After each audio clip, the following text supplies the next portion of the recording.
Buenas tardes, bienvenidos a una nueva capacitación virtual en el marco de la Programación Multianual Presupuestaria 2022-2024. En esta oportunidad, continuando con el ciclo de capacitaciones virtuales sobre los programas presupuestales en materia de salud, contaremos con la participación de especialistas de la Dirección General de Presupuesto Público y del Ministerio de Salud, quienes nos brindarán los criterios que deben tener en cuenta los gobiernos regionales y sus unidades ejecutoras al momento de desagregar sus recursos en los principales programas presupuestales del sector salud. Como ya es habitual, iniciaremos con una breve introducción a cargo de la Dirección General de Presupuesto Público del MEF y luego contaremos con dos presentaciones del Ministerio de Salud sobre los programas presupuestales. En la primera hablaremos sobre el programa presupuestal 0068, Reducción de Vulnerabilidad y Atención de Emergencias por Desastres, en su función 20, que es la función de salud, y en la segunda sobre el programa presupuestal 0024, Prevención y Control del Cáncer. A continuación daré paso a nuestra primera expositora, Sandra Valverde, especialista en presupuesto público del Conectamef Huaraz. Buenas tardes, Sandra, adelante. Gracias, Álvaro. Buenas tardes con todos. En esta primera parte, mi exposición estará referida a brindarles algunos criterios para la programación y formulación presupuestaria en materia de programas presupuestales.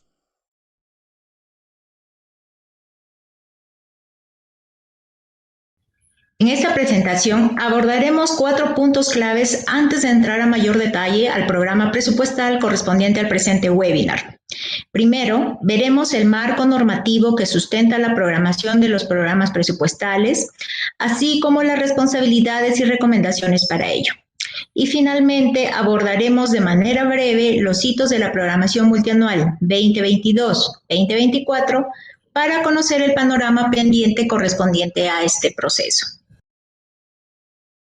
Primero, conoceremos el marco normativo en el que se sustentan los criterios de la programación multianual en materia de programas presupuestales.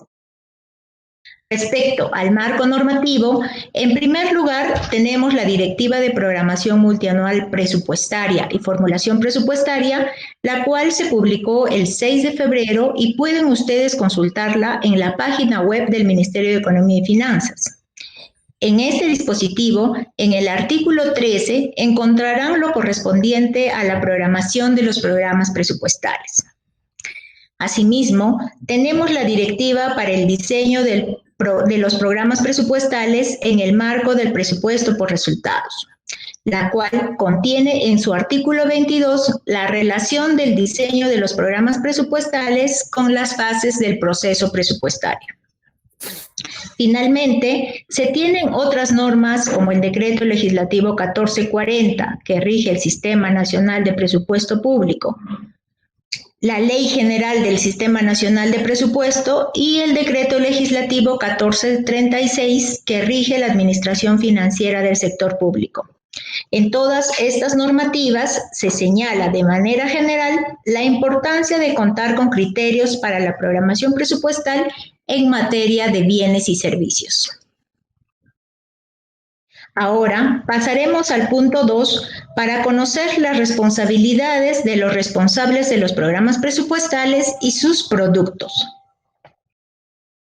Ya en el artículo 6 de la Directiva 001-2021 EF 5001, que es la Directiva de Programación Multianual Presupuestaria y Formulación Presupuestaria, se detallan cuáles son las obligaciones de los responsables de los programas presupuestales y sus productos.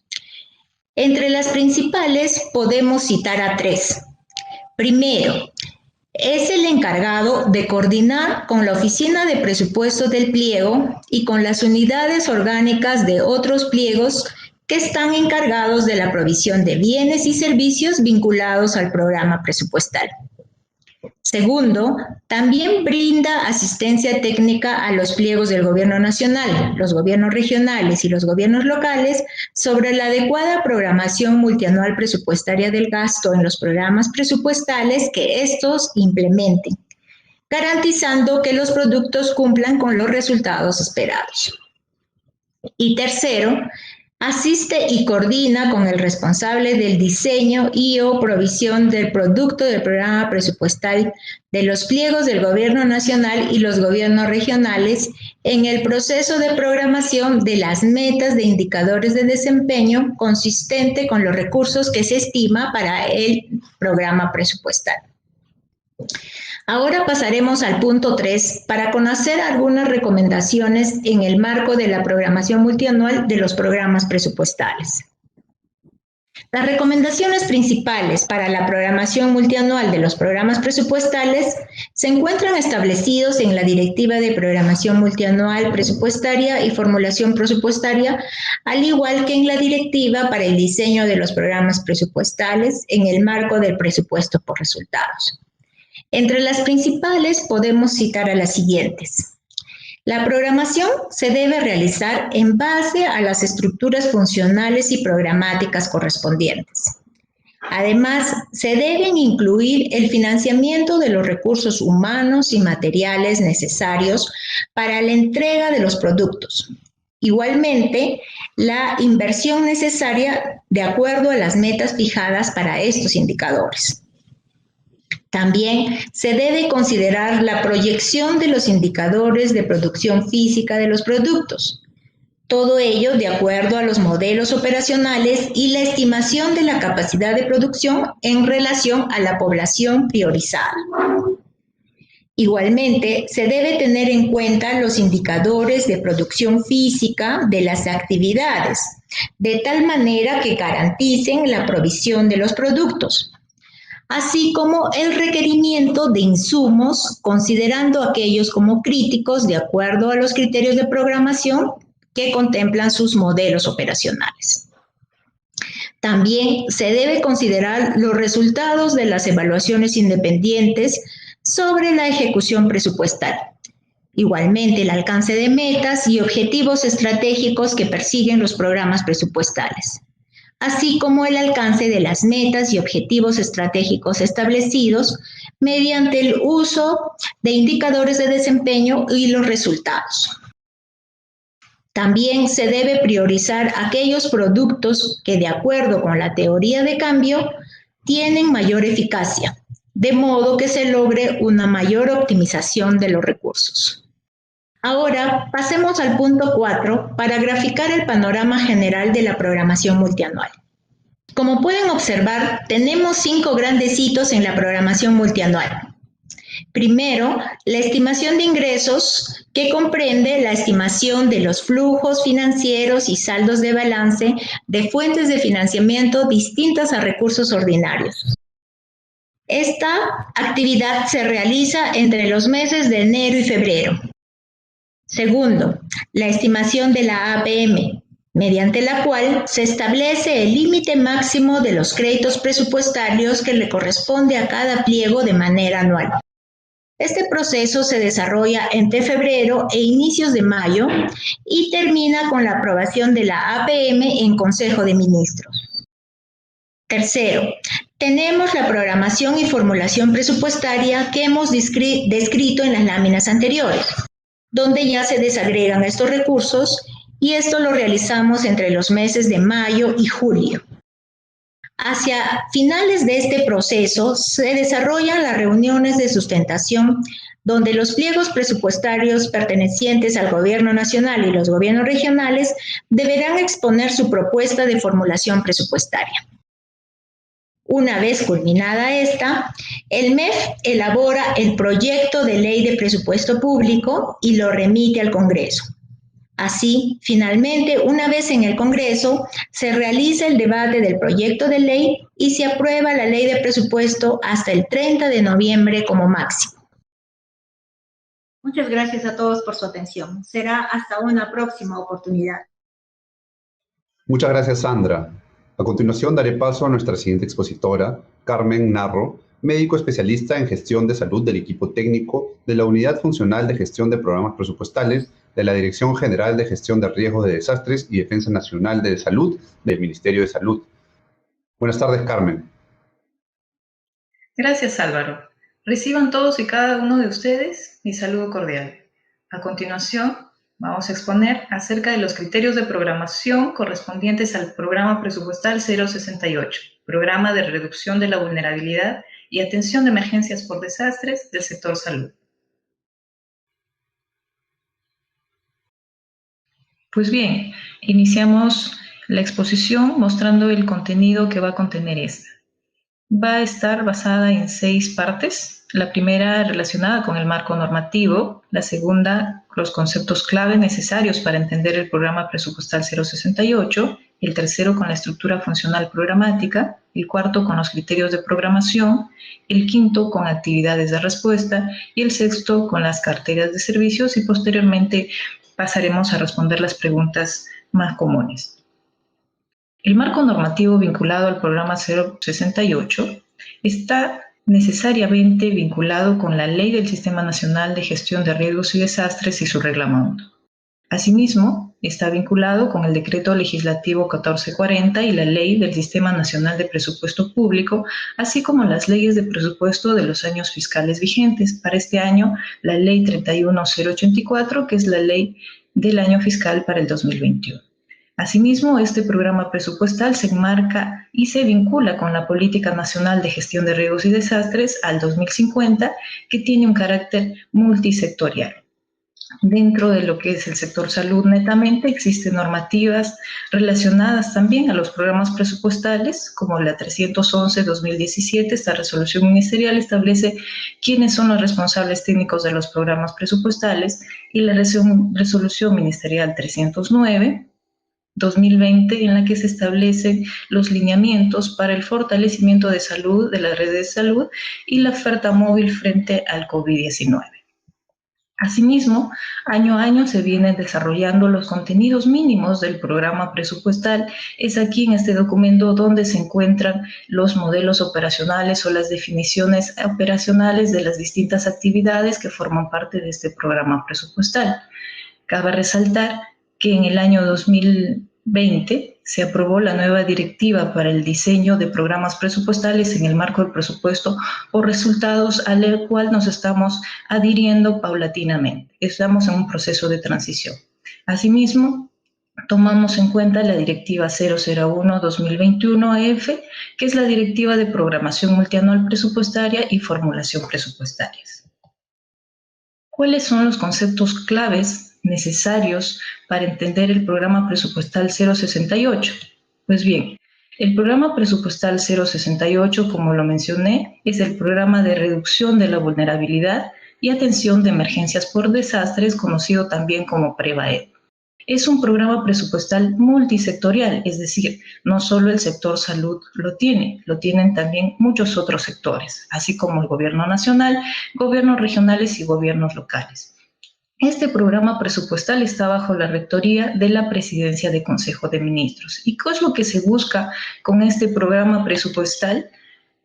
A través de distintos bienes y servicios que involucran las actividades, lo que se busca es tener una población y sus medios de vida protegidos ante la ocurrencia de peligros tanto de origen natural como inducidos por acción humana o denominados antrópicos. Se enmarca, como mencioné, vinculado al marco normativo con la Política Nacional de Gestión de Riesgos y Desastres al 2050, en la que se establecen diversos lineamientos y estrategias para conseguir este resultado planteado. ¿Cuál es la estructura funcional programática de este programa presupuestal?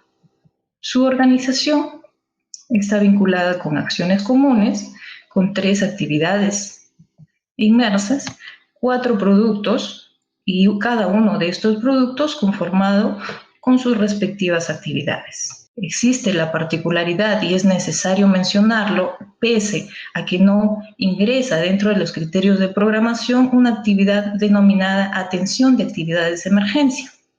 Esta actividad abarca 9 finalidades. Esta es una característica peculiar del programa presupuestal, en la cual esta actividad se habilita o se activa ante desastres o peligros inminentes, y existe un criterio para poder activarlo, que son las declaratorias de estado de emergencia. Asimismo, cada una de las actividades que se está mostrando se vinculan con los procesos de la gestión de riesgos y desastres.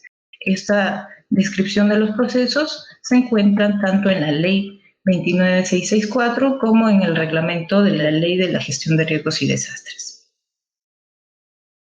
Respecto a acciones comunes, cuya finalidad exclusiva está vinculada con acciones de gestión, seguimiento y evaluación de los programas presupuestales, lo que se recomienda y vinculado al tránsito que se está realizando, enmarcado con la directiva para el diseño de los programas presupuestales, esta nueva directiva, se establece que el presupuesto asignado o que se programe debe ser un presupuesto que no sobreasigna recursos. Es decir, si en una unidad ejecutora tienen un presupuesto, la mayoría de este presupuesto no puede ir programado en esta actividad, porque no se vería el resultado neto en la población. Se recomienda, nosotros como programa presupuestal 068, que mientras se produzca este tránsito enmarcado en esta nueva directiva, se destine máximo un 10% del presupuesto que cuentan las unidades ejecutoras. Lo que sí tendrían que programar con mayor prioridad serían los productos mismos vinculados al programa presupuestal 068. El producto Servicios Públicos Seguros ante Emergencias y Desastres contiene dos actividades. La primera de ellas es el desarrollo de estudios de vulnerabilidad y riesgos en servicios públicos. La segunda, seguridad físico-funcional de servicios públicos, y cada uno de ellos tiene una unidad de medida. El producto Capacidad instalada para la preparación y respuesta frente a emergencias y desastres consta de 4 actividades. La primera de ellas es el desarrollo de centros y espacios de monitoreo de emergencias y desastres. La segunda, el desarrollo de simulacros en gestión reactiva.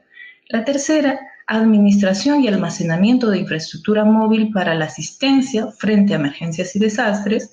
La cuarta, la implementación de brigadas para la atención frente a emergencias y desastres. El tercer producto, hablamos de una población con prácticas seguras para la resiliencia.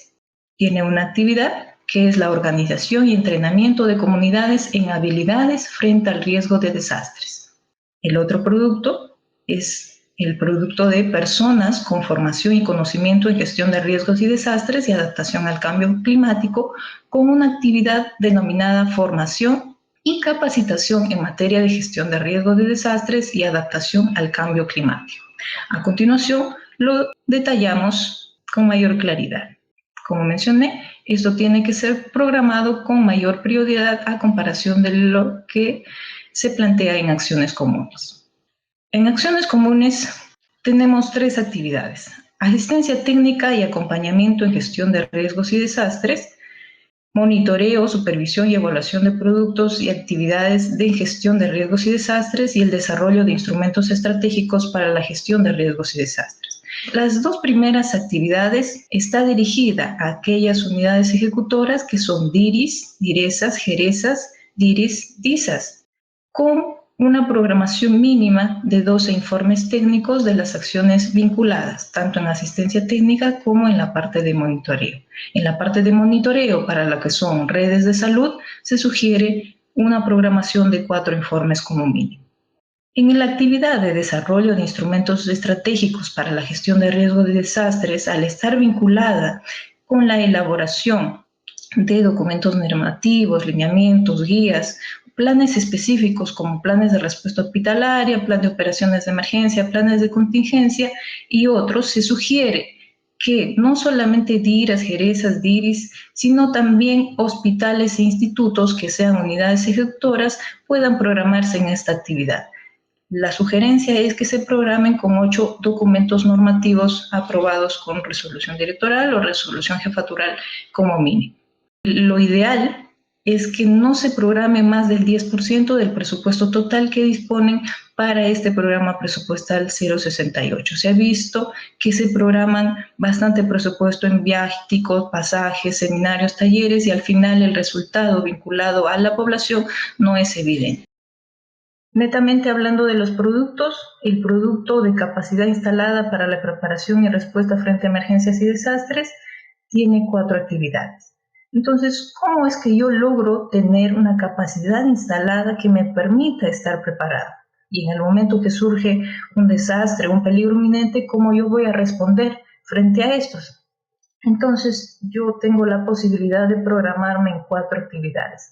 3 de estas actividades están consideradas como actividades estratégicas. Es decir, en el contexto actual de pandemia por COVID-19, se ha optado por priorizar las distintas actividades que forman parte de los programas presupuestales y que las creemos que contribuyen de mayor manera y más directamente con el resultado que se espera obtener. Una de estas actividades estratégicas es el desarrollo de centros y espacios de monitoreo y emergencias y desastres. Esto es un espacio en el cual existe una operatividad de la información en los 3 niveles de gobierno y en todas las unidades ejecutoras a nivel nacional. Lo que se plantea en los criterios de programación son 12 reportes que consoliden tanto las emergencias como las actividades administrativas realizadas en estos espacios de monitoreo. La otra actividad, si bien es cierto, no es considerada estratégica, pero sí es primordial y fundamental que permite al recurso humano en salud o a la población estar preparada, es el desarrollo de simulacros de gestión reactiva. Simulacros, ya sea simulacros en sí mismo, con acciones prácticas o simulaciones, como un ejercicio de gabinete en el cual se plantea un escenario hipotético de emergencia y desastre, y es donde ahí los actores toman decisiones, coordinan, analizan información, etc., ¿no? Es un escenario supuesto. ¿Cuál es el criterio de programación? Todas las unidades ejecutoras se pueden programar en esta actividad. Sin embargo, no existe, o la meta que se considera como que marcadora de la pauta es la que brinda el Instituto Nacional de Defensa Civil. Hay que tomar en cuenta lo que ellos plantean para poder alinearse a esa propuesta. Al ser multisectorial, tenemos que tener en cuenta también lo establecido por otros sectores. Otra actividad que consideramos estratégica dentro del programa 68 del sector salud es la actividad de administración y almacenamiento de infraestructura móvil para la asistencia frente a emergencias y desastres. Es decir, es importante contar con bienes y servicios que sean de fácil desplazamiento, de rápida instalación y una operatividad autónoma. ¿Para qué? Para fortalecer la capacidad expansiva de los mismos establecimientos de salud ante la ocurrencia probable de un desastre o un peligro inminente, o para establecer una oferta complementaria en salud en un lugar que no sea el mismo establecimiento de salud.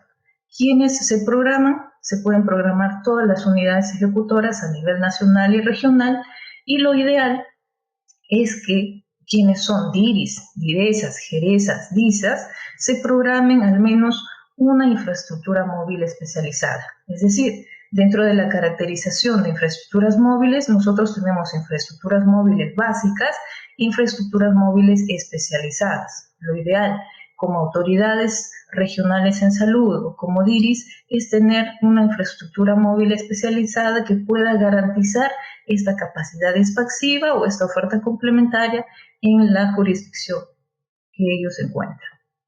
Otra actividad también considerada estratégica dentro del 68 del sector salud es la implementación de brigadas para la atención frente a emergencias y desastres. Una brigada mínimamente está conformada por 6 personas voluntarias que son recursos humanos de salud, y este recurso humano tiene que estar organizado, equipado, capacitado, entrenado en materias de gestión de riesgos y desastres.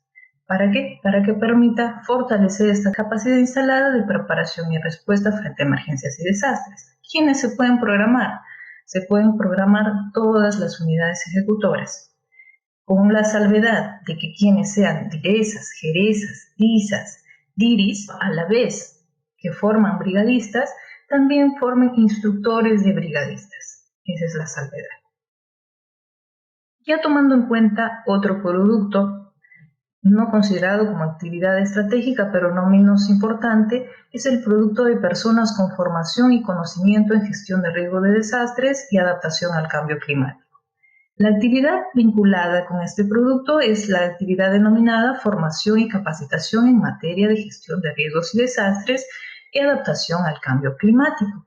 Es decir, con esta actividad lo que se pretende es fortalecer las capacidades, fortalecer el conocimiento del recurso humano en salud de las unidades ejecutoras a nivel nacional, a nivel regional, a nivel local.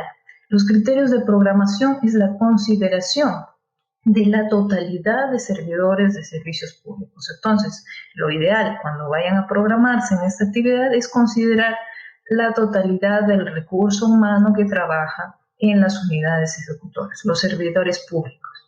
Todo esto de acuerdo a la disponibilidad presupuestal que dispongan las unidades ejecutoras, ¿no? A los techos presupuestarios. Existe también ya definido cuáles son las temáticas vinculadas con este fortalecimiento de capacidades, tanto de formación básica como formación especializada, para fortalecer el recurso humano en salud.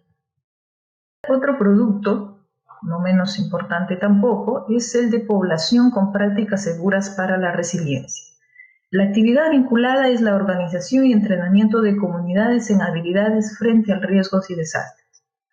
Es decir, lo que se pretende con esta actividad es tener una comunidad organizada y entrenada que permita apoyar y contribuir a esta gestión de riesgos y desastres, que contribuya a tener mayor resiliencia y que contribuya a un mayor apoyo tanto al personal de salud como a los demás pobladores frente a la ocurrencia de algún desastre o peligro inminente. ¿Quiénes se pueden programar? Se pueden programar todas las unidades ejecutoras, teniendo en cuenta que para capacitar a la comunidad al menos deberían considerar 30 personas por comunidad y se deben priorizar aquellas zonas donde existan eventos más recurrentes y en las que existan establecimientos de salud 1.4 y 1.3.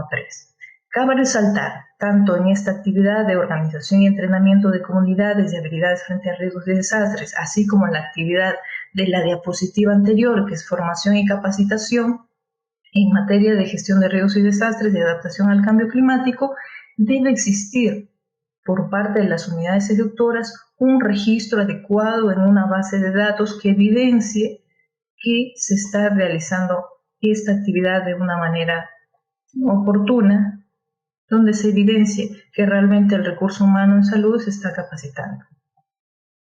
Otro producto que contribuye al resultado del programa presupuestal 068 es el producto de servicios públicos seguros ante emergencias y desastres. Es un producto que involucra dos actividades. Una de ellas es el desarrollo de estudios de vulnerabilidad y riesgo en servicios públicos. Esta actividad, si bien es cierto, no es considerado actividad estratégica, pero sirve de insumo a la próxima actividad que forma parte de este producto. Esta actividad consiste en la elaboración de estudios de vulnerabilidad a los distintos establecimientos de salud a nivel nacional y a nivel regional, a fin de tener un diagnóstico de cómo está la situación físico, estructural, funcional, organizativa. Es conocido los estudios de ICH y estos estudios me dan un diagnóstico y una categorización tipo ABC. Entonces, ¿quiénes se pueden programar en esta actividad? Igualmente todas las unidades ejecutoras, DIRIS, DIRESAS, JERESAS, DICES, con establecimientos asignados o redes de salud. Sin embargo, quienes hayan hecho estudios anteriores y tengan resultados de ISH con una categoría C, podrán programarse en esta actividad cada año. Pero ojo, deben realizar las intervenciones necesarias para mejorar esta categorización. Quienes tengan un resultado de índice de seguridad hospitalaria de categoría B pueden programarse en esta actividad cada 2 años. Asimismo, tienen que realizar las intervenciones necesarias a raíz de los diagnósticos que se tengan de estos estudios de vulnerabilidad. Para quienes tengan un estudio con categoría A, pues las intervenciones no van a ser muy continuas y pueden programarse en esta actividad cada 3 años. Es la misma lógica la que se sigue tanto para hospitales como para institutos. La otra actividad que forma parte de este producto es la actividad de seguridad físico-funcional de servicios públicos. Esta actividad también es considerada como una actividad estratégica del programa presupuestal 068 del sector salud. ¿Por qué? Porque necesitamos que nuestros establecimientos estén seguros y estando seguros pueden permitir que exista una mayor atención, estar mejor preparados y así la población estar más protegida. Esta actividad involucra el anclaje e implementación de dispositivos de seguridad para el sector salud, así como el mantenimiento correctivo de equipamiento crítico frente a peligros en salud. ¿Cuáles son los criterios de programación? Todas las unidades ejecutoras se pueden programar con una intervención semestral como mínimo en el 100% de establecimientos de salud que tengan la categoría 1.3, 1.4, priorizando los servicios críticos y servicios vitales. Los hospitales regionales e institutos van a realizar una intervención como mínimo en los servicios críticos y vitales en base a los estudios de vulnerabilidad. Estos estudios de vulnerabilidad también pueden involucrar los estudios EDAN o evaluación de daños. Cabe mencionar como algo peculiar y particular de este programa presupuestal las actividades de respuesta. Existe en este programa vinculado la actividad de atención de actividades de emergencia con 9 finalidades. Estas 9 finalidades coinciden con la tipología A3 de actividades de emergencia establecidas en el Decreto Supremo número 132/2017 EF. ¿Cuál es la condición necesaria para la activación o habilitación de esta actividad de atención de actividades de emergencia? Es que exista una declaratoria de estado de emergencia por desastre o por peligro inminente. Con esto se pueden hacer las modificaciones presupuestarias en el marco de la Ley de Presupuesto del año fiscal vigente. Por ejemplo, para este año fiscal 2021, en el numeral 54.1 nos da la condición de que para hacer intervenciones o para financiar intervenciones ante peligro inminente o atención oportuna e inmediata o rehabilitación en zonas de desastre y que cuenten con declaratoria de estado de emergencia por desastre o peligro inminente, se podrá hacer una modificación presupuestaria de hasta 10% del presupuesto institucional de apertura correspondiente a los programas presupuestales del pliego respectivo. Es decir, no solamente permite habilitar esta actividad involucrando al PP 068 en sí mismo, sino que se puede tomar en cuenta a los demás programas presupuestales para tener acciones de respuesta inmediata y oportuna ante la ocurrencia de desastres. Otra actividad de respuesta en el contexto actual de pandemia es la actividad 562-69, prevención, control y diagnóstico, tratamiento de coronavirus, pero no la actividad en su conjunto, sino una finalidad específica, que es la finalidad 031-5290, intervención de la gestión del riesgo de desastres frente al COVID-19. Con esta finalidad, lo que se pretende es fortalecer a los establecimientos de salud cuando se encuentren afectados tanto en su capacidad operativa y o funcional, con infraestructura móvil frente al COVID-19, así como equipos médicos de emergencia. Estos equipos médicos de emergencia son recurso humano de salud capacitado que permita tener una respuesta oportuna frente a la dificultad que se presente en las zonas que están declaradas en alerta sanitaria por COVID-19, y esta programación es de acuerdo al nivel de alerta sanitaria que se pueda obtener. Entonces, la sugerencia es que tanto DIRESAS, GERESAS, DIRIS, DISAS, redes puedan realizar al menos 4 intervenciones anuales dirigidas a las zonas priorizadas de acuerdo al nivel de alerta sanitaria por COVID-19. En relación a los hospitales o a la unidad ejecutora correspondiente, 2 intervenciones anuales dirigidas a las zonas priorizadas de acuerdo con el nivel de alerta sanitaria por COVID-19. Los criterios de priorización son aquellos establecimientos de salud afectados en su capacidad operativa y funcional con mayor reporte de casos según el mapa de incidencia y ubicados en los departamentos declarados con nivel de alerta sanitaria de muy alto y extremo por COVID-19 a nivel nacional. Respecto a la cartera de servicios, a manera de resumen, vemos que la mayoría de actividades pueden ser programadas por todas las unidades ejecutoras a nivel nacional y a nivel regional, salvo las 2 actividades involucradas en acciones comunes, como son la de monitoreo, supervisión y evaluación de productos y actividades en gestión de riesgos y desastres, la actividad asistencia técnica y acompañamiento en gestión de riesgos y desastres, que son dos actividades netamente vinculadas a la programación de las autoridades regionales de salud o de las DIRIS o en el caso de la DIGER del Ministerio de Salud. Por eso es que ustedes lo ven ahí como SCF, sin categoría funcional.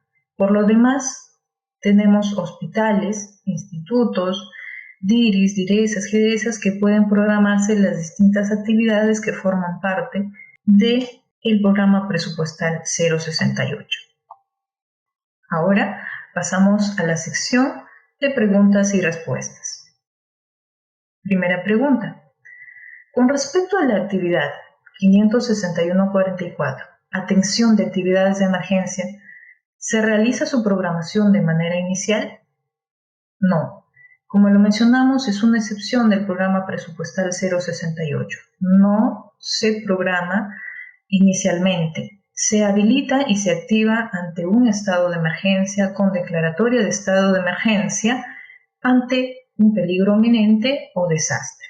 Se puede disponer de hasta 10% del presupuesto inicial de apertura de los demás programas presupuestales que forman parte del pliego respectivo. Segunda pregunta. ¿Cuáles son las actividades que se consideran estratégicas para el programa presupuestal 068 del sector salud para el 2022? Ante el contexto de la pandemia, como mencioné, se ha priorizado algunas actividades dentro del programa presupuestal 068 consideradas como actividades estratégicas.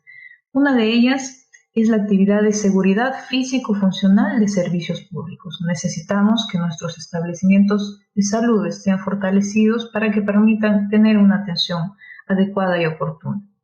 La segunda actividad es el desarrollo de los centros y espacios de monitoreo de emergencias y desastres. Estos espacios donde se maneja la información, la gestión de información, es importante. El monitoreo las 24 horas del día, los 365 días del año, es importante para tener actualizada la información y para tomar las decisiones adecuadas y necesarias. Otra actividad considerada como actividad estratégica es la actividad de administración y almacenamiento de infraestructura móvil para la asistencia frente a emergencias y desastres. Con esta actividad, recuerden que se fortalece la capacidad expansiva o la oferta complementaria de los establecimientos de salud.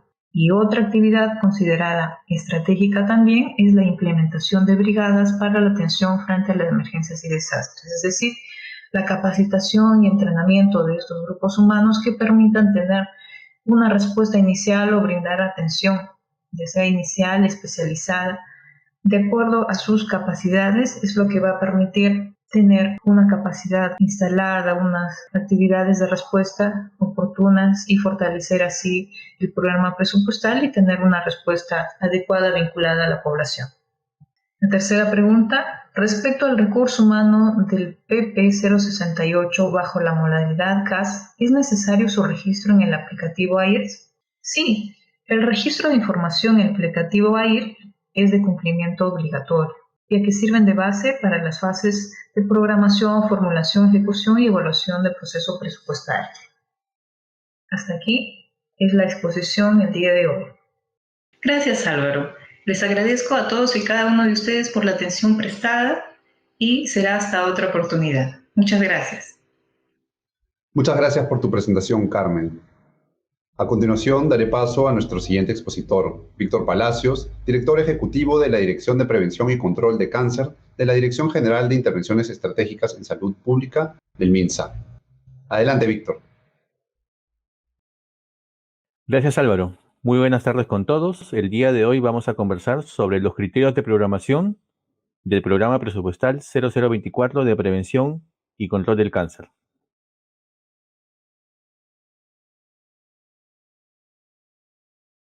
Cuando hablamos de la situación del cáncer, hablamos de una situación muy complicada que aqueja a muchos países a nivel mundial. Es un problema de salud pública que nos mueve en la actualidad a poder tomar nuevas acciones vinculadas al efecto de la pandemia por la COVID-19. Cuando se analiza el programa presupuestal 024 y el por qué se prioriza 10 patologías de los 200 tipos de cáncer, es por algo importante, que estas 10 patologías concentran el 80% de la incidencia de cáncer en el Perú. ¿Qué quiere decir esto?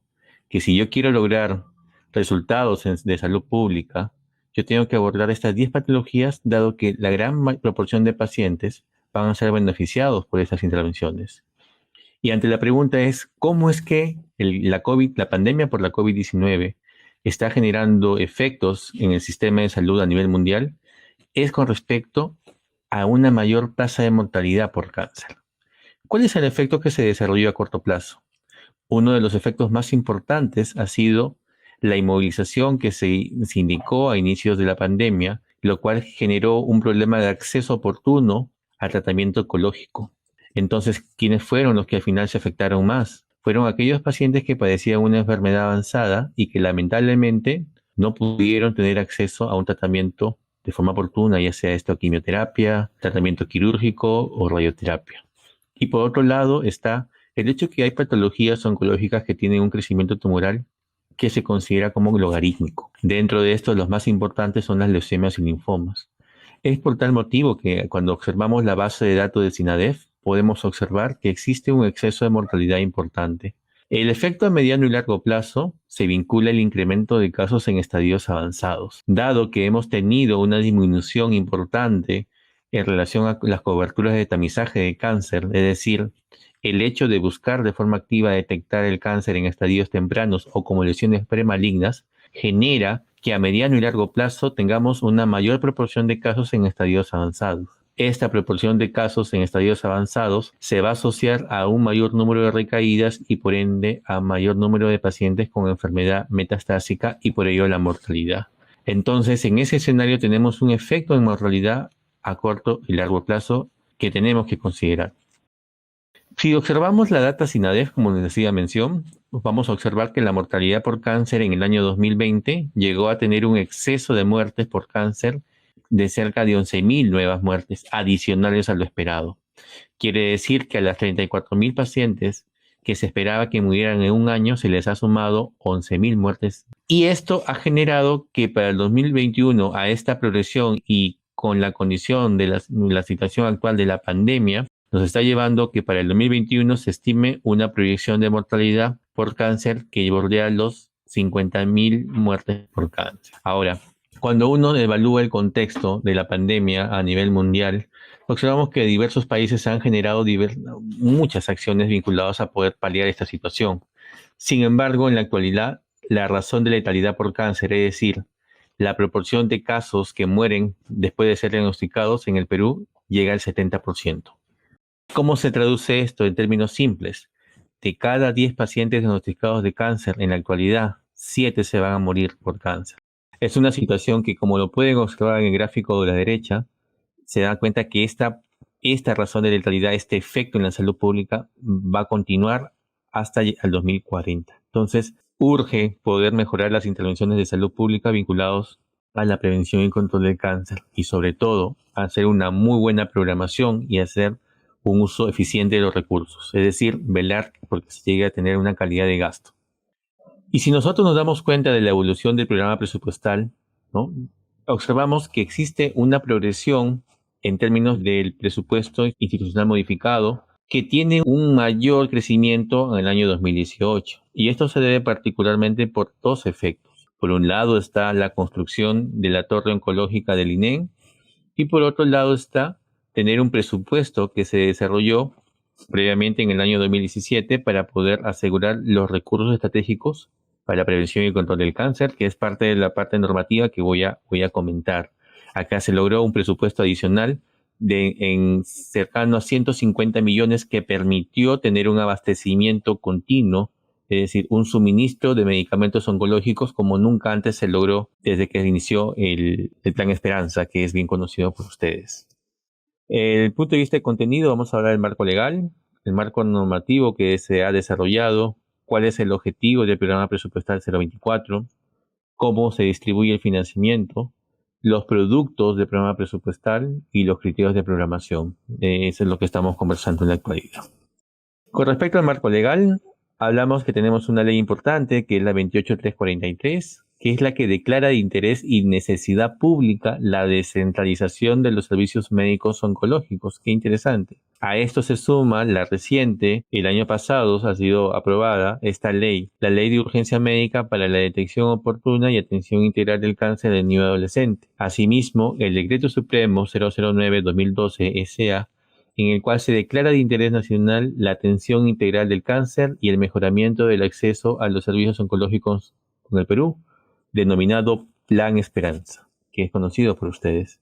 Con respecto al marco normativo desarrollado, qué interesante es que en el año 2017 se elaboró un marco normativo que permitía a la Dirección de Prevención y Control del Cáncer establecer cuáles eran los recursos estratégicos para poder hacer eficientes estas intervenciones estratégicas. Y aquí hago mención que el efecto más importante de esta resolución ministerial ha sido poder articular esfuerzos con el Centro Nacional de Abastecimiento de Recursos Estratégicos en Salud, el CENARES, ante el cual hemos logrado comprar medicamentos oncológicos que permite en la actualidad tener una disponibilidad de medicamentos oncológicos que es mayor al 90%, situación que no ocurría hasta antes del 2017. Una situación que era muy compleja y en la cual muchos hospitales no podrían dar el tratamiento oportuno en muchos casos y el paciente tenía que comprar los medicamentos. Eso cambió y eso también hace mención de cómo es que nosotros podemos hacer un uso eficiente de los recursos. ¿Por qué? Porque esta compra centralizada nos ha permitido ahorrar más de 100 millones de soles como Estado. Entonces, ese es un paso muy importante en la lucha contra el cáncer y que hay que reconocer.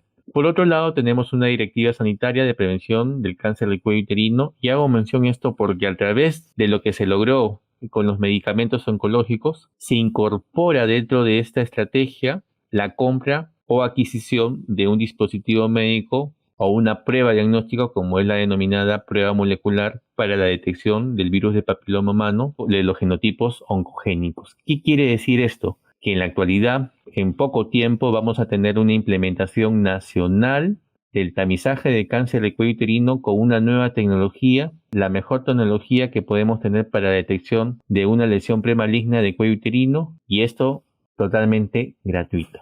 Sin duda de dudas nos va a ponernos como un país de primer mundo. Otra resolución ministerial que es muy importante se vincula a la Directiva Sanitaria de la Detección Temprana y Atención del Cáncer en Niño y Adolescente. Lamentablemente en nuestro país tenemos un retraso en el diagnóstico de cáncer infantil que bordea los 6 meses. Es una situación muy complicada dado que si un paciente se enferma con cáncer, un niño o un adolescente se enferma de cáncer y no lo diagnostico a tiempo, tienen el riesgo de desarrollar una enfermedad avanzada e inclusive la muerte. ¿Ustedes se imaginan cuál es el impacto en carga de enfermedad si un niño se muere a los 4 años? ¿Cuál es la cantidad de años de vida perdido y el impacto desde el punto de vista económico para el país? Es increíble. Sin embargo, todavía queda mucho por hacer frente a la situación tan complicada que existe con respecto al cáncer infantil.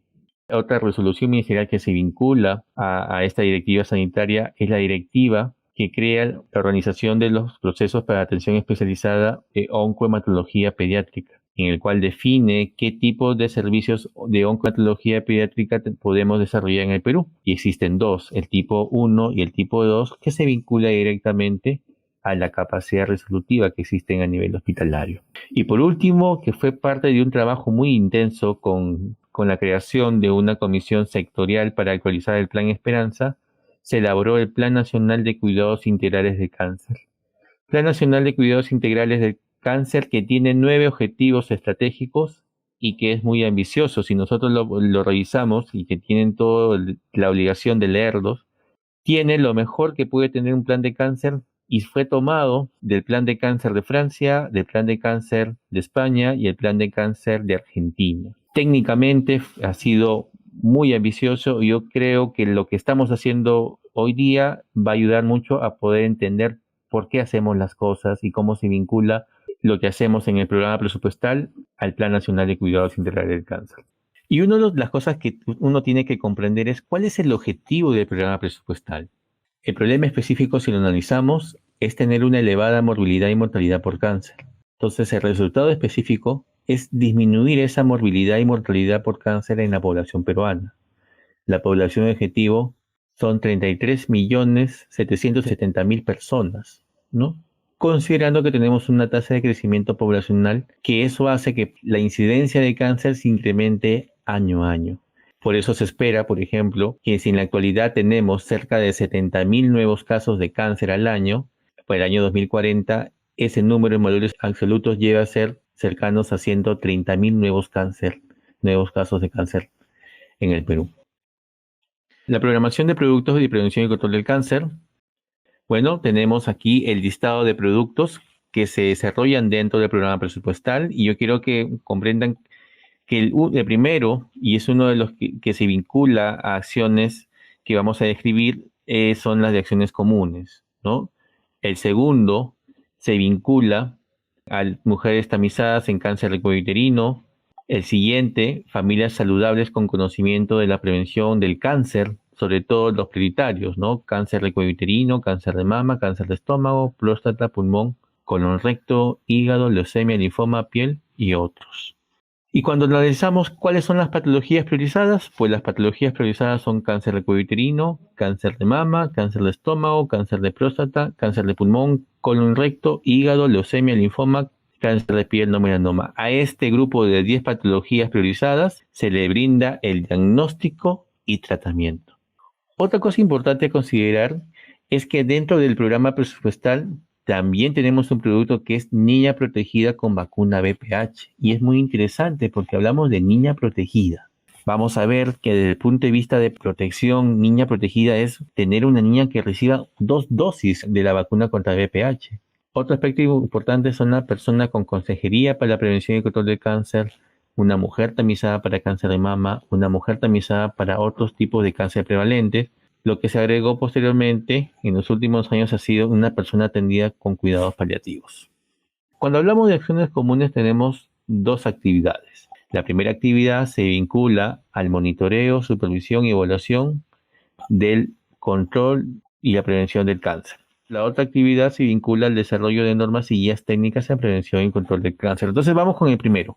Hablamos de monitoreo, supervisión y evaluación, ¿no? Y aquí podemos observar que existen estas 3 funciones, ¿no? El monitoreo, la evaluación y supervisión, y quien programa es la DIRESA, GERESA, la DIRIS, las redes y MINSA.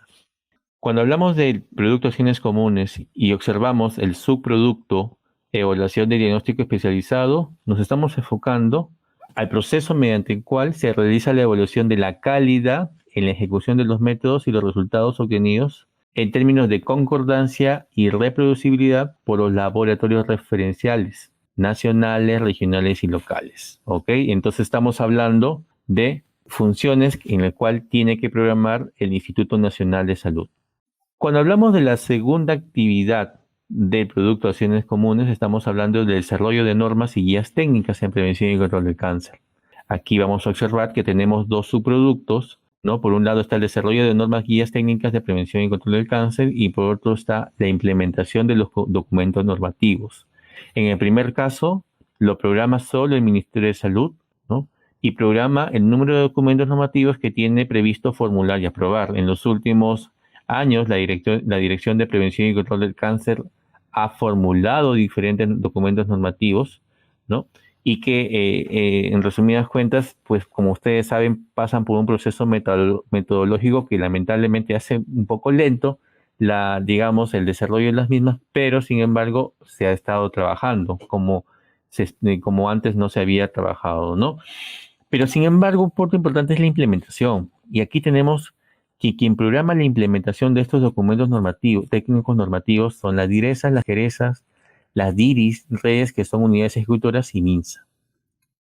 Cuando hablamos de productos familias saludables con conocimiento de la prevención del cáncer, ¿no? Hablamos cómo es que la familia está sensibilizada. Es por ello que se coloca esta actividad, familia sensibilizada para la promoción de prácticas y entornos saludables para la prevención del cáncer en la familia, ¿no? Y aquí tenemos subproductos importantes. Son 3.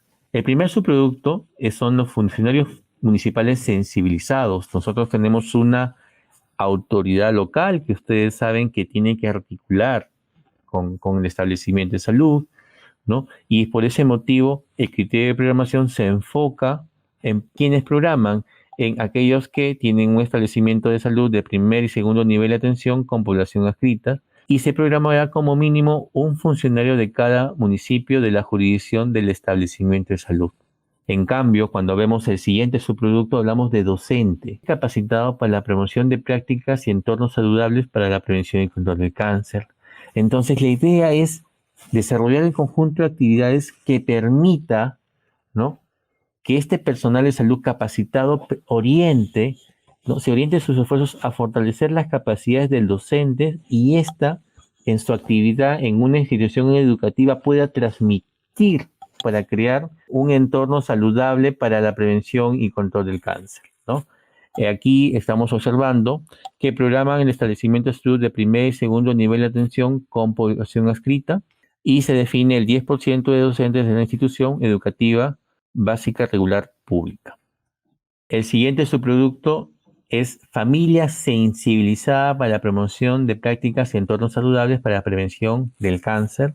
Y acá observamos que es el conjunto de actividades educativas comunicacionales realizadas con el objetivo de sensibilizar a la familia para la prevención de cánceres más frecuentes. Se desarrolla mediante sesiones educativas, utilizando, propiamente dicho, una metodología educativa para adultos. Los contenidos de estos se orientan a promover prácticas saludables, como cuáles son: evitar el consumo y exposición del humo de tabaco, reducción de consumo de alcohol, promoción de la higiene y cuidado del ambiente, y también hablar de salud sexual y reproductiva. ¿Cuál es el criterio de programación? Pues programan los establecimientos de salud del primer y segundo nivel de atención con población adscrita y se programará el 10% de familias del ámbito de la jurisdicción del establecimiento de salud.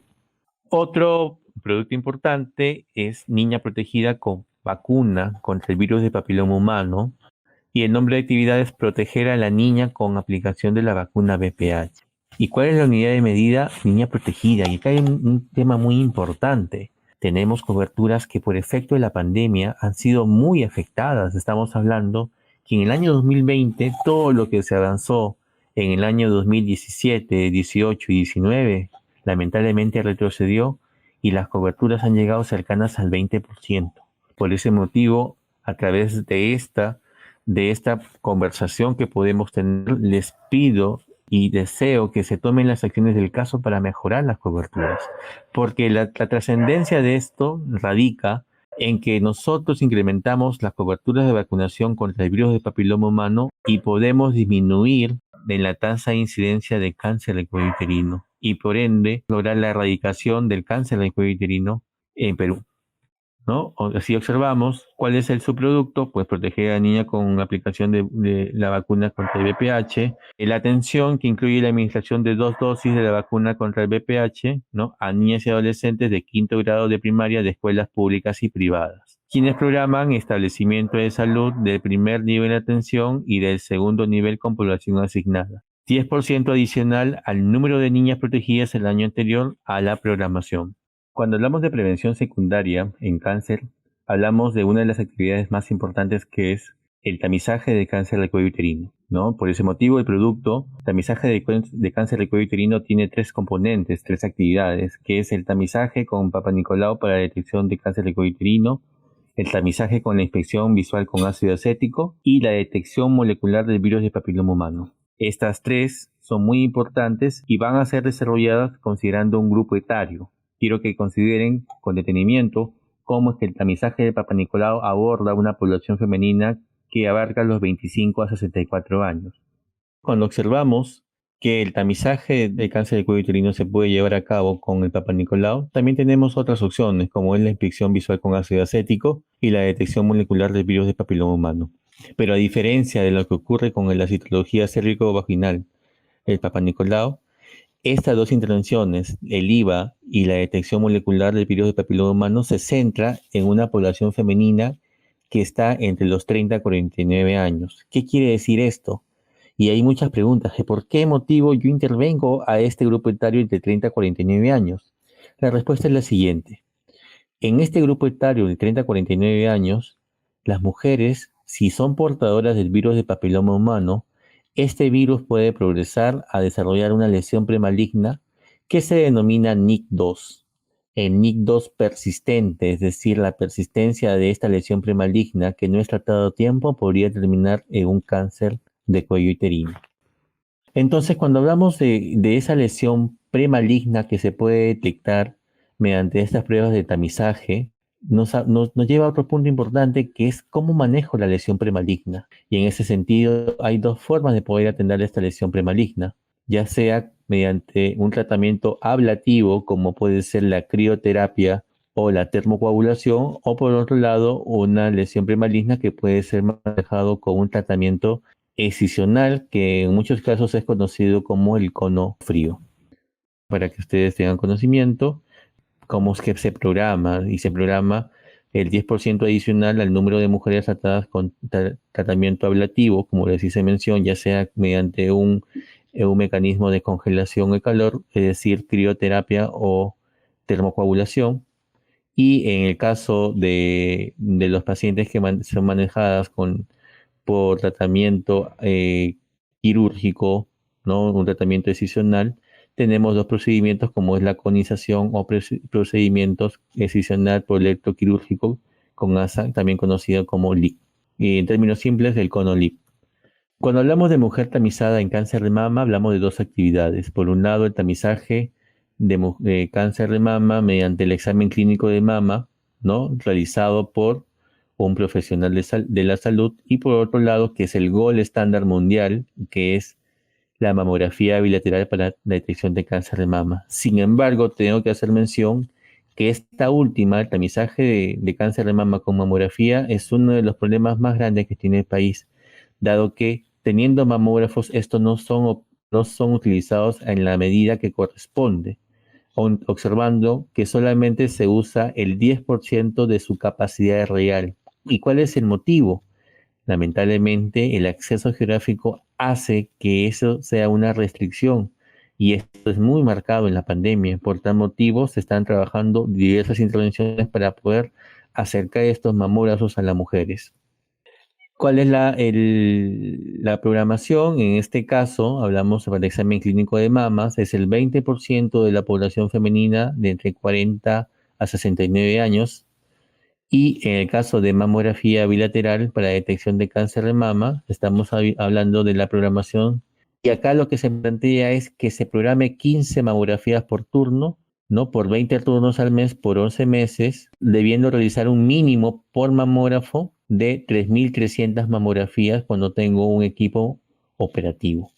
Cuando hablamos de la detección o tamizaje de otras neoplasias prevalentes, estamos hablando de tamizaje de cáncer de colon y recto, tamizaje de cáncer de próstata y tamizaje de cáncer de piel. En estos tres vamos a observar distintos, primero, géneros y grupos etarios. En el caso de tamizaje de cáncer de colon y recto, tenemos el tamizaje al grupo etario entre los 50 y 70 años, y que se va a realizar mediante la detección de sangre curteneses para hombres y mujeres. Para el caso de tamizaje de cáncer de próstata, son varones a los cuales se le va a realizar un desaje del antígeno prostático de tipo cuantitativo, que es el conocido como PSA, y aquellos varones que están entre los 40 y 75 años. Y cuando hablamos de tamizaje para detección de cáncer de piel, hablamos de la población comprendida entre los 18 a 70 años de edad, hombres y mujeres, que el cual se busca si tiene alguna lesión sospechosa en la piel que nos haga pensar que es una neoplasia. En la siguiente diapositiva vamos a observar ya la atención del cáncer de cuello uterino como una de las primeras, y yo quiero que vean que ustedes con detenimiento que se ven dos actividades y que se van a repetir en todas las patologías priorizadas. Por un lado está el diagnóstico del cáncer de cuello uterino y por otro lado está el tratamiento, siendo ese tratamiento aquel que tiene una mayor complejidad y que se analiza bajo una mirada de unidad productora de servicio de salud. El diagnóstico de cáncer es un diagnóstico definitivo por anátomo patológico, es decir, tiene que ser confirmado por una biopsia. Eso es algo muy importante resaltar. ¿Okay? El tratamiento, cuando uno lo ve en su definición operacional del subproducto, sobre todo tratamiento de cáncer de cuello uterino, nos vamos a dar cuenta que hay diversos tratamientos que se vinculan al estadio clínico 1, 2, 3 y 4. Todos estos procesos de estadiaje 1, 2, 3 y 4 funcionan para todas las patologías menos para dos, para las leucemias y los linfomas, las leucemias, discúlpeme, dado que las leucemias tienen otra forma de clasificar, ¿ok? El resto de patologías que están priorizadas, es decir, las 9 que están 9 de las 10, solamente usan estadio clínico 1, 2 y 3 y 4. En el caso de la atención de cáncer de mama, al igual que el cáncer de cuello uterino, el diagnóstico es un diagnóstico anatomopatológico y que tiene que ser apoyado por los procesos de diagnóstico por imágenes. En el tratamiento del cáncer de mama vamos a obtener lo mismo, que hay un estadio clínico 1, 2, 3 y 4 que va a tener diversa necesidad de tener una evaluación dentro de una unidad productora de servicios de salud, como ustedes lo ven en el criterio de programación, y que pueden tranquilamente realizarlo. Aquí hay que mencionar que hay algo muy importante, que el manejo que se requiere en este caso es un manejo que tiene que ser multidisciplinario, donde se articula las intervenciones quirúrgicas, la quimioterapia y también la radioterapia e inclusive en algunos casos hasta otros tipos de tratamiento. Para el cáncer de estómago, igual la confirmación es anatomopatológica y tiene que ver mucho con el servicio de gastroenterología, como lo pueden observar en el criterio de programación. Y en el tratamiento igual se clasifica en estadio clínico 1, 2, 3 y 4 y el manejo es sobre todo quirúrgico, seguido de quimioterapia y por último radioterapia. Donde también hay que resaltar que la unidad productora de servicios de salud, gastroenterología, es uno de los más importantes, al igual que la cirugía oncológica.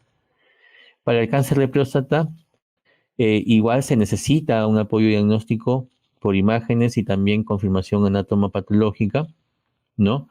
En el tratamiento del cáncer de próstata también se clasifica en 1, 2, 3, 4 y aquí quien toma, digamos, un rol preponderante es la especialidad, por así decirlo, la unidad productora de servicios de salud de consulta externa de medicina oncológica junto a urología oncológica y cirugía oncológica y radioterapia. Son, digamos, un manejo multidisciplinario lo que nos permite tener un adecuado control de este paciente, dado que por la situación actual vemos que una proporción importante de estos pacientes vienen en estadios localmente avanzados y depende mucho de cómo es que hacemos una intervención multidisciplinaria el éxito del tratamiento de este paciente. El siguiente se vincula al diagnóstico y tratamiento del cáncer de pulmón, ¿no? Y aquí observamos que el cáncer de pulmón tiene que tener confirmación diagnóstica y anatomía por anatomía patológica, y acá tiene un rol muy importante los departamentos de cirugía, tiene que ver un rol muy importante neumología, medicina interna, ¿no? Dado que ellos van a tener el primer contacto con el paciente que requiere tratamiento de cáncer. Ahora, el tratamiento del cáncer puede ser dividido según estadio clínico 1, 2, 3 y 4 y el trabajo para abordar a este paciente nuevamente es multidisciplinario. En el caso de cáncer de colon y recto es muy parecido a lo que ocurre en el caso de cáncer gástrico, en el cual gastroenterología juega un rol muy importante para poder hacer los estudios endoscópicos correspondientes para determinar haciendo una biopsia que nos va a tener la confirmación anatomopatológica. El tratamiento también es considerando según el estadio clínico 1, 2, 3, 4 y nuevamente el manejo multidisciplinario es muy importante. Igual lo mismo sucede para el cáncer de hígado, en el cual el diagnóstico también se vincula a los servicios de medicina interna, gastroenterología, y el tratamiento se vincula a cirugía oncológica, a medicina oncológica y también a radioterapia. Cuando hablamos del diagnóstico y tratamiento de cáncer de hígado, pues observamos que el tratamiento del cáncer de hígado se vincula a un tratamiento multidisciplinario, pero sin embargo quien toma de alguna forma un rol muy importante es cirugía oncológica con gastroenterología. En ese sentido, manejar un paciente con cáncer de hígado tiene que ser manejado en un lugar donde tengamos el especialista que nos pueda llevar a tener un tratamiento totalmente adecuado para el paciente. Cuando hablamos de leucemia, hablamos de una situación que es muy particular. Primero, que el diagnóstico que se obtiene es mediante un diagnóstico anatomopatológico, Y esto es muchas veces teniendo un aspirado de médula ósea, en el cual nosotros tenemos para el diagnóstico podemos abordarlo bajo una mirada del médico internista, el del hematólogo, del médico oncólogo clínico, el pediatra, el oncólogo pediatra, pero que sí o sí requiere la participación de anatomía patológica para poder tener el diagnóstico definitivo. Cuando hablamos del tratamiento de leucemia, estamos hablando de la atención que comprende el tratamiento según la clasificación de la leucemia. Cuando hablamos de leucemia, hablamos de leucemias agudas, hablamos de leucemias crónicas, hablamos de estirpes mieloides, estirpes linfoides. Entonces hablamos de una complejidad y por ende de un manejo totalmente distinto entre cada una de ellas. Por tal motivo, el manejo es muy importante y sobre todo es cómo es que están las unidades prestadoras de servicios de salud para brindar esta atención correspondiente. En el caso de los linfomas, hablamos del diagnóstico de linfomas, se vincula directamente al diagnóstico definitivo anatomopatológico, ¿no? Y tenemos que el tratamiento se vincula también y está en función al estadio clínico 1, 2, 3 y 4 e inclusive también se vincula esto a la localización de la enfermedad. Hay linfomas que pueden ser localizados a nivel digestivos, que pueden ser intervenidos mediante cirugía e inclusive con la quimioterapia. Entonces tenemos una variabilidad muy importante que corresponde al especialista decidir qué situación a la que se enfrenta y cómo abordarla. Lo mismo ocurre con el cáncer de piel de tipo no melanoma, en el cual el diagnóstico es definitivo mediante anatoma patológico y el tratamiento pues está en función de ser si es estadio clínico 1, 2, 3 o 4 y el manejo es quirúrgico sobre todo, seguido de la radioterapia y por último la quimioterapia. Una cosa importante hay que resaltar es que se incluye en una modificación del programa presupuestal algo que no estaba antes, que es la persona atendida con cuidados paliativos. Cuando uno evalúa cuánto presupuesto se destina para cuidados paliativos en el programa presupuestal, se inicia con un 0.5%. Sin embargo, ante la creciente necesidad de los pacientes de tener una atención de cuidados paliativos, esto ha permitido que resalte y poco a poco mejore el desarrollo de las unidades de cuidados paliativos en el Perú. Entonces, si nosotros observamos cuál es la atención con cuidados paliativos en el establecimiento de salud, hablamos del paciente que es atendido de forma ambulatoria para el manejo de los síntomas vinculados a los padecimientos o sufrimientos que tiene el paciente. Uno de ellos es el dolor, pero no es el único. Tenemos disnea, tenemos estreñimiento, tenemos problemas psicológicos vinculados, nutricionales. Entonces, hay muchos más aspectos a considerar cuando hablamos de cuidados paliativos. Y los cuidados paliativos también se brindan en domicilio, ¿no? Y si nosotros observamos la atención de cuidados paliativos domiciliarios, se vincula a la programación en establecimiento de salud de primer nivel de atención, sobre todo de categoría 1, 3 y 1, 4, y en segundo nivel de atención con población asignada. Siguiendo con la presentación, hemos llegado a la sección de preguntas y respuestas. Y la primera pregunta es, ¿qué marco legal ampara las intervenciones de prevención y control del cáncer? Uno de los marcos legales más importantes es el Decreto Supremo 009-2012, que aprueba el Plan para la Atención Integral del Cáncer y Mejoramiento del Acceso a los Servicios Oncológicos, denominado también Plan Esperanza. Otro aspecto legal es la Ley 3895, ley que fortalece la función rectora del Ministerio de Salud. Y desde el punto de vista de planeamiento estratégico, la Resolución Ministerial 1003-2020 MINSA, que aprueba el documento técnico Plan Nacional de Cuidados Integrales del Cáncer, que actualiza el Decreto Supremo 009-2012, es decir, actualiza las actividades que están vinculadas al Plan Esperanza. La segunda pregunta, ¿qué es morbilidad dentro de los criterios de programación?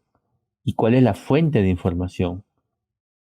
La respuesta es el número total de casos con diagnóstico definitivo de cualquiera de los 10 tipos de cáncer priorizados, ¿no?, que cubre el programa presupuestal 0024 de prevención y control del cáncer. ¿Y cómo lo reporto? Pues la fuente de información se encuentra a través del aplicativo GIS-MINSA. Y por último, la tercera pregunta es la programación de cada uno de los productos a entregar a la población beneficiaria se basa en el presupuesto asignado? La respuesta es no, ya que en el marco del presupuesto por resultados, el programa de prevención y control del cáncer es un instrumento que permite otorgar bienes y servicios, es decir, productos, de acuerdo a la necesidad de la población, que vendría a ser la población objetivo o beneficiaria de la prevención, promoción, diagnóstico, tratamiento y cuidados paliativos según sea el caso, con el fin de disminuir la morbilidad y mortalidad por cáncer. De esta manera concluye mi presentación. Gracias Álvaro, gracias a todos por su atención. Será hasta una próxima oportunidad. Muchas gracias por tu presentación, Víctor. De esta manera hemos llegado al final de esta capacitación virtual. Les recordamos que para mayores alcances sobre la desagregación de recursos en programas presupuestales de salud, pueden comunicarse con los especialistas de la Dirección General de Presupuesto Público y con los representantes del Ministerio de Salud a través de los correos electrónicos que se encuentran en la descripción de este video. Asimismo, les invitamos a suscribirse a nuestro canal de Telegram para recibir notificaciones de los eventos de capacitación organizados por la Dirección General de Presupuesto Público. Además, recibirán las capacitaciones publicadas en el canal de YouTube del MEF y los materiales de asistencia técnica de la web de reactivación económica. Para suscribirse a nuestro canal de Telegram, solo deben ingresar al enlace que se encuentra en la descripción de este video. Muchas gracias por su participación. Hasta la próxima.